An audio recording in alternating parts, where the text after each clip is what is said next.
नमस्कार. 8:30च्या बातमीपत्रात मी आशुतोष सावे आपलं स्वागत करतो. सुरुवातीला एक नजर ठळक बातम्यांवर. 30 लाख शेतकऱ्यांसाठीच्या पीक कर्जाचं वाटप प्रभावीपणे होण्यासाठी सर्व मंत्र्यांनी कर्ज मेळावे घ्यावेत, मुख्यमंत्र्यांचे आदेश. जम्मू काश्मीरमधली सद्यस्थिती आणि सुकमा जिल्ह्यात नक्षलवाद्यांनी केलेल्या हल्ल्याबाबत पंतप्रधान आणि गृहमंत्र्यांमध्ये चर्चा. पंतप्रधान आज नवी दिल्लीत बसवेश्वर सोहळ्याचं करणार उद्घाटन.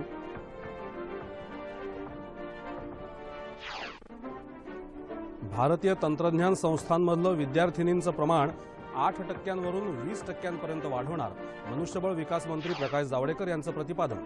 मलेशियात सुलतान अझलन शाह चषक हॉकी स्पर्धा आजपासून सुरू. भारताची सलामी आज ब्रिटनशी. आणि बॅडमिंटन आशिया अजिंक्यपद स्पर्धेत सिंधूचं आव्हान संपुष्टात.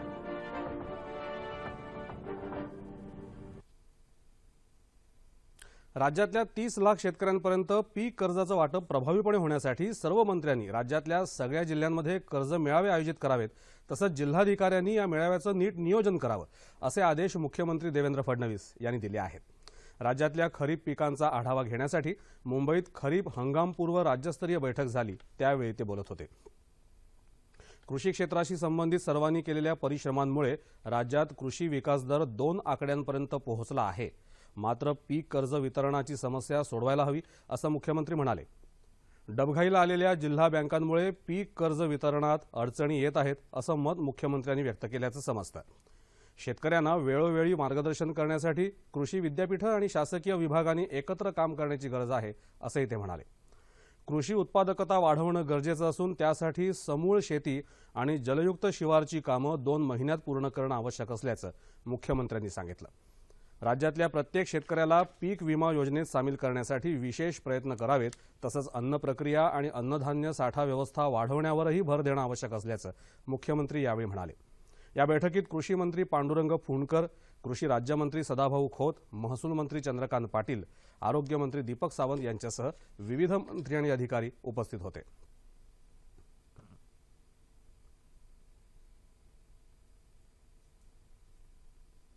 रायगड जिल्ह्यातल्या रसायनी पाताळगंगा इथं जपानच्या कोकुया कॅमलिन या नव्या उत्पादन केंद्राचं उद्घाटन मुख्यमंत्री देवेंद्र फडणवीस यांच्या हस्ते झालं. महाराष्ट्र हे गुंतवणूकदारांचं सर्वाधिक पसंतीचं राज्य असून गुंतवणूक स्नेही वातावरणामुळे राज्यात गुंतवणूक वाढत आहे, असं मुख्यमंत्री म्हणाले. कोकुया कॅमलिन प्रकल्पामुळे रायगड जिल्ह्यात रोजगार उपलब्ध होतील, अशी आशा त्यांनी व्यक्त केली.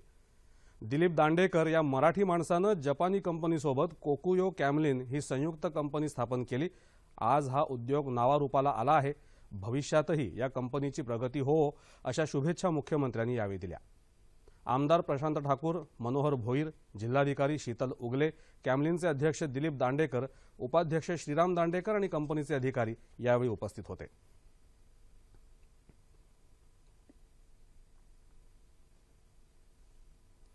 अन्यायग्रस्त आणि छळ होत असलेल्या महिलांनी कुठल्याही दबावाला बळी न पडता प्रथम आपलं म्हणणं, आपली तक्रार नोंदवावी.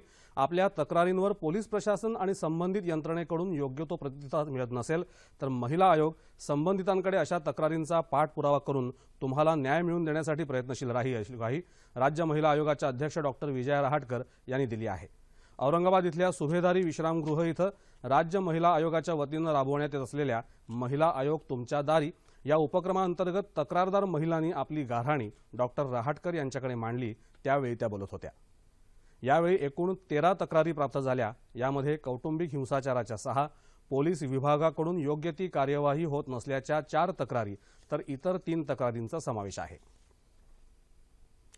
जम्मू काश्मीरमधल्या सद्यस्थितीचा आढावा घेण्यासाठी पंतप्रधान नरेंद्र मोदी आणि गृहमंत्री राजनाथ सिंग यांनी बैठक घेतली. पाकिस्तान पुरस्कृत दहशतवाद्यांकडून सुरक्षा चौक्या, लष्करी तळ आणि जवानांवर हल्ले होत आहेत, तर फुटीरतावादी सुरक्षा रक्षकांवर दगडफेक करत आहेत. या घटनांमुळे काश्मीरमध्ये तणाव आहे. खोऱ्यात जनजीवन पूर्ववत होण्यासाठी सरकारचे प्रयत्न सुरू आहेत. जम्मू काश्मीरमधल्या सुरक्षेचा आढावा घेऊन संभाव्य उपाययोजनांबाबत या बैठकीत चर्चा झाली. छत्तीसगडमधल्या सुकमा जिल्ह्यात नक्षलवाद्यांनी सीआरपीएफ जवानांवर केलेल्या हल्ल्याच्या चौकशीबाबतही बैठकीत चर्चा झाली. पंतप्रधान नरेंद्र मोदी आज नवी दिल्लीत बसवेश्वर जयंतीनिमित्त होणाऱ्या सोहळ्याचं उद्घाटन करणार आहेत। या निमित्तानं सुमारे 2500 वचनं असणाऱ्या वचन या ग्रंथाचंही प्रकाशन करण्यात येणार आहे। गुरु बसव किंवा बसवेश्वर 12व्या शतकातले समाजसुधारक आणि संत होते। त्यांनी हिंदू धर्मातील जातीव्यवस्था आणि कर्मकांडांचा विरोध केला। त्यांच्या वचनांच्या विविध भाषांमध्ये अनुवादाचं काम बसव समितीनं 10 वर्षांपूर्वी सुरू केलं होतं। सुमारे 175 लेखकांचं योगदान असलेल्या या ग्रंथाच्या योजनेला कर्नाटक सरकारनं 1 कोटी रुपयांचं अनुदान दिलं आहे।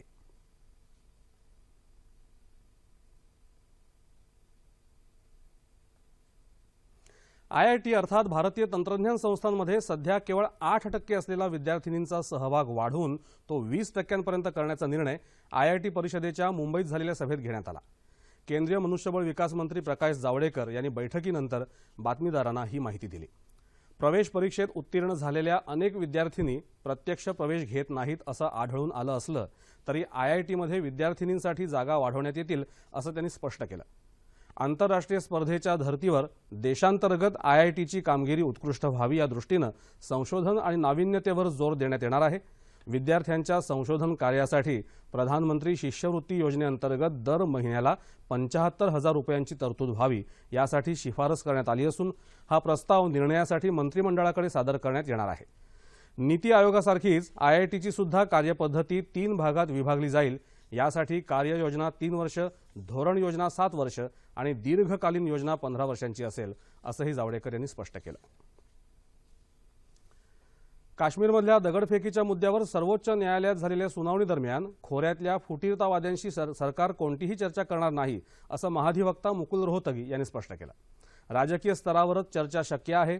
हुरियत नेत्यांशी केंद्रानं चर्चा करावी अशी जम्मू बार असोसिएशनची मागणी होती। मात्र ज्यांना जनतेचा पाठिंबा आहे अशा राजकीय पक्षांशीच केंद्र सरकार चर्चा करेल असं स्पष्ट करण्यात आलं। याबाबतची पुढची सुनावणी 9 मे रोजी होणार आहे। या सुनावणी दरम्यान सर्वोच्च न्यायालयानं दगडफेकीबाबत कठोर भूमिका घेतली। पॅलेट गनच्या वापराबाबत सर्वोच्च न्यायालय केंद्र सरकारला निर्देश देऊ शकेल। मात्र यापुढे काश्मीर खोऱ्यात दगडफेक होणार नाही याची जबाबदारी याचिकाकर्त्यांनी घ्यावी असं न्यायालयानं सुनावलं। देशभरात येत्या 1 जुलैपासून लागू होणाऱ्या वस्तू आणि सेवा करामुळे भारताचा मध्यावधी विकास दर 8% वर जाईल असं भाकीत आंतरराष्ट्रीय नाणेनिधीनं वर्तवलं आहे। जर्मनी आणि ब्रिटनला मागे टाकत भारत 2022 पर्यंत जगातल्या सर्वोच्च 5 अर्थसत्तांमध्ये स्थान मिळवेल असंही नाणेनिधीनं म्हटलं आहे। महत्त्वाच्या आर्थिक सुधारणांबाबत भारत सरकारनं लक्षणीय प्रगती केल्यामुळे सशक्त आणि शाश्वत विकासाला चालना मिळेल।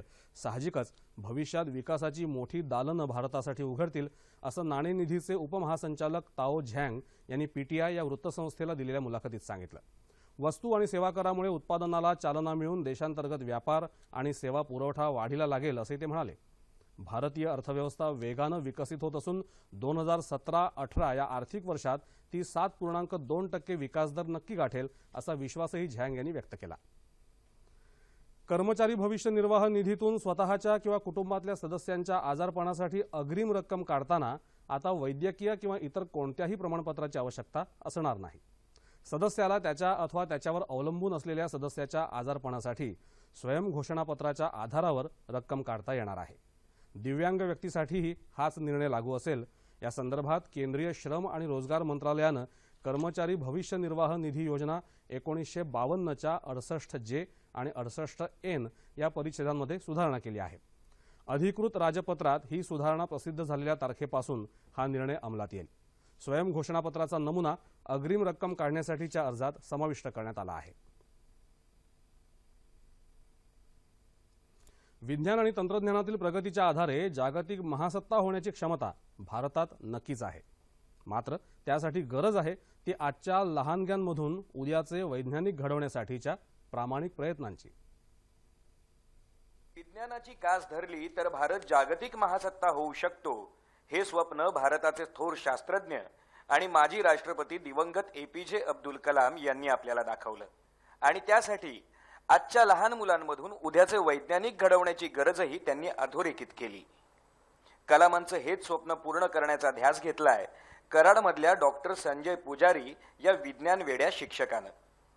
पुस्तकी वर्णनाच्या विज्ञानाऐवजी मुलांना हसत खेळत विज्ञान शिकता यावं यासाठी त्यांनी शाळेबाहेरची विज्ञानाची शाळा सुरू केली आहे. तीही कल्पना चावला विज्ञान केंद्र या नावानं. पृथ्वीभोवती फिरणारी अवकाशयानं, हवेत उडणारी विमानं, रोबोट असं बरंच काही या शाळेत मुलांना जवळून पाहता येतं. मुलांमध्ये विज्ञानाची आवड निर्माण करायची असेल तर त्यांच्या कुतूहलाला वाव देण्याची आणि त्यांना स्वतः प्रयोग करू देण्याची गरज पुजारी सरांना पक्की माहिती आहे.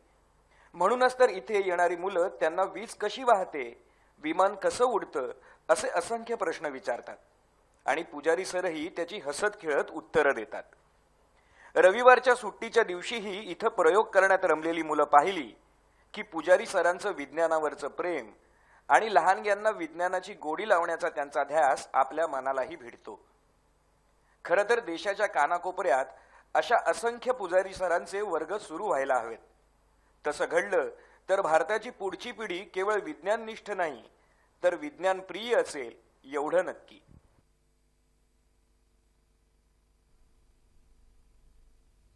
छत्रपती शिवाजी महाराजांची तिथीनुसार जयंती काल कोल्हापुरात मोठ्या उत्साहात साजरी झाली. अनेक ठिकाणी भव्य मिरवणुका काढण्यात आल्या. वाद्यांच्या गजरात निघालेल्या मिरवणुकीत ऐतिहासिक वेशभूषा, मर्दानी खेळ, बैलगाड्या, घोडे तसंच शिवाजी महाराजांच्या जीवनावर आधारित चित्ररथ काढण्यात आले होते. पन्हाळगड तसंच इतर गडांवरून शिवभक्तांनी शिवज्योती आणल्या होत्या. बिंदू चौकाच्या ऐतिहासिक भिंतीवर शाहिस्ते खानावर स्वारी हा देखावा सादर करण्यात आला होता. तसंच पोवाड्यांचंही आयोजन करण्यात आलं होतं.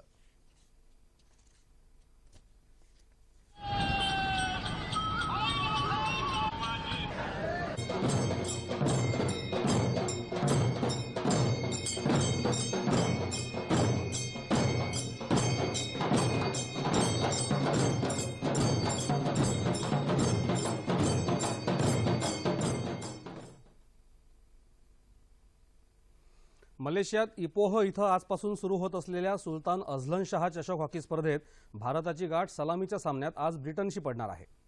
गतविजेत्या बलाढ्य ऑस्ट्रेलियाला कडवी झुंज देत भारतानं गतवर्षी उपविजेतेपद पटकावलं होतं.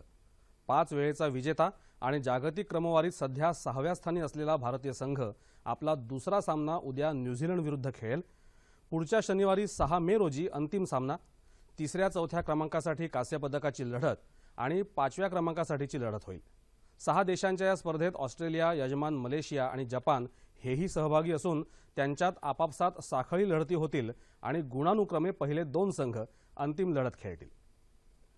चीनमध्ये वुहान इथं सुरू असलेल्या बॅडमिंटन आशिया अजिंक्यपद स्पर्धेत भारताची रिओ ऑलिम्पिक रौप्य पदक विजेती खेळाडू PV सिंधू उपांत्यपूर्व फेरीत पराभूत झाली आहे.